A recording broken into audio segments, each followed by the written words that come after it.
오늘 함께 묵상할 성경 말씀은 느헤미야 13장 1절에서 14절 말씀입니다. 오늘은 14절 말씀을 읽겠습니다.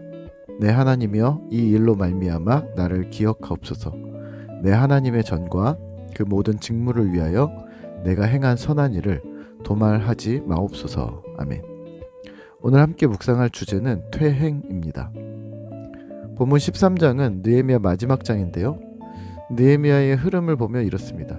느헤미야는 예루살렘 성벽이 허물어지고 성문들이 불타서 포로에서 돌아온 자들이 큰 환난을 당하고 능욕받았다는 소식을 들었습니다.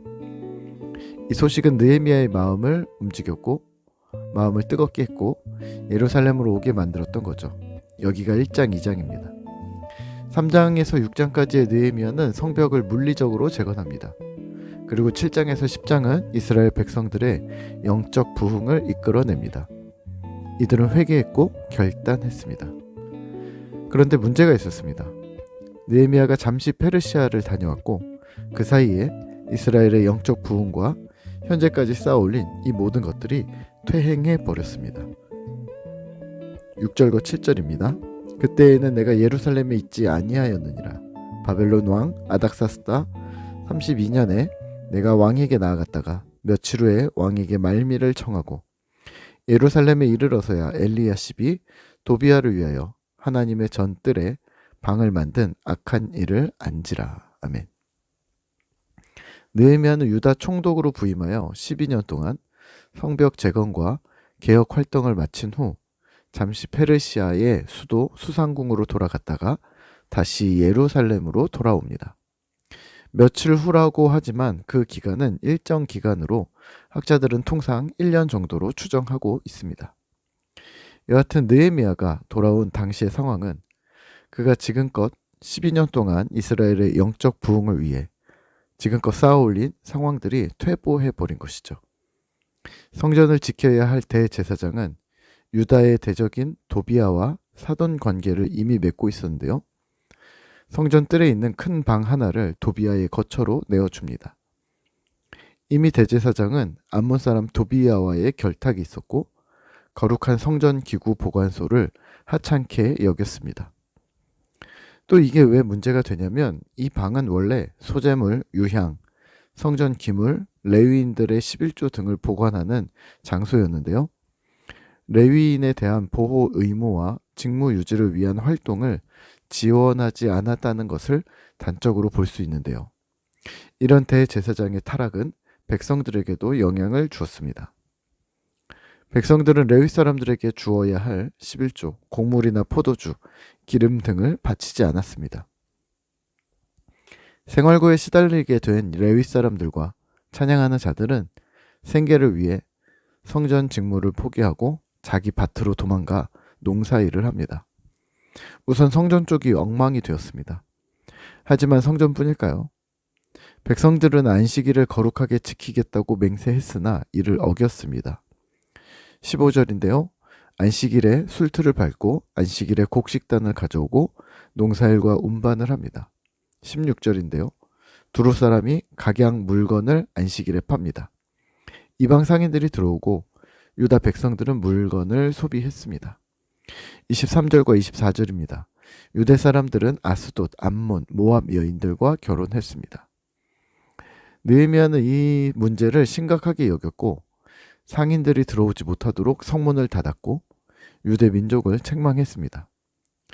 유대 자손들은 유다말, 히브리어는 하지 못했고 이방 언어를 사용했고 이는 언약 백성으로서의 정체성과 율법 전수가 무너졌음을 상징하는 것이었습니다.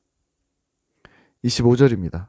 내가 그들을 책망하고 저주하며 그들 중 몇 사람을 때리고 그들의 머리털을 뽑고 이르되 너희는 너희 딸들을 그들의 아들들에게 주지 말고 너희 아들들이나 너희를 위하여 그들의 딸을 데려오지 아니하겠다고 하나님을 가리켜 맹세하라 하고. 아멘. 대제사장의 손자는 산발랏의 딸과 결혼했습니다. 대제사장의 가문은 산발랏과 도비야, 이스라엘의 완벽한 대적과 한 팀이 되었습니다. 지도자로부터 시작한 완벽한 퇴행이었습니다. 오늘 우리는 무엇을 기억해야 할까요? 퇴행과 회복입니다. 왜 이스라엘은 퇴행했을까요? 이 퇴행의 문제가 혹 이스라엘만의 문제일까요? 만약 퇴행의 문제가 우리의 문제이기도 하다면 우리가 퇴행을 경험하는 이유는 무엇일까요? 조심스레 이유를 점검해 본다면 타협과 자기 합리화입니다. 이 정도는 괜찮다고 생각하는 거죠. 하나님과 말씀이 기준이 아니라 내가 기준이 되어서 혹은 세상의 기준을 따라 이 정도는 문제가 될 것이 없다고 생각하는 거죠. 안식일을 범해도 되고 레위인들의 직무를 정지시켜도 되고 예배를 소홀히 해도 되고 대적과 통혼해도 되고 스스로의 정체성을 내버리고 세속과 타협하고 스스로 합리화시키는 것입니다. 여기에 하나님은 없습니다. 타협과 자기 합리화가 문제가 되는 이유는 하나님이 없다는 사실입니다. 하나님이 주체가 되지 않았다는 사실이고 스스로 주체가 되어버렸다는 것이 문제입니다. 소위 하나님 없이 살아갈 수 있다고 말하는 여느 미그리스도인들처럼 우리가 반응한다면 그건 이미 신자가 아닌 것이죠. 예전에 친한 선배 목사님이 저에게 자주 이렇게 말했습니다. 내가 5년 전에는 진짜 열심히 했는데 내가 옛날에는 정말 열심히 사역했어. 이 말이 저는 이렇게 들렸습니다. 근데 지금은 그러지 못해.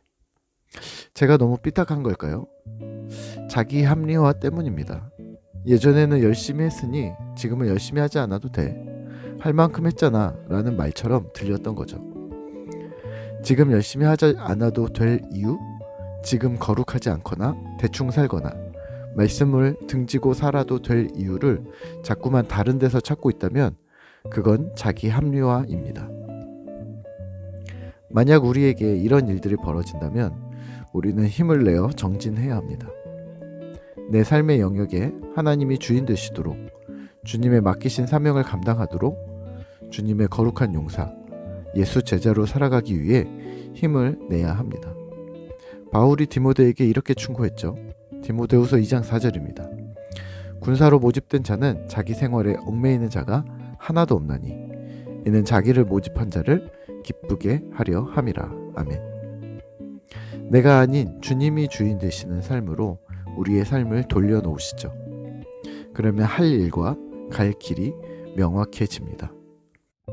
대림절 첫 주를 마무리하며 주님을 소망하는 제자의 삶을 살아가는 꿈터 성도 되시기를 기도합니다.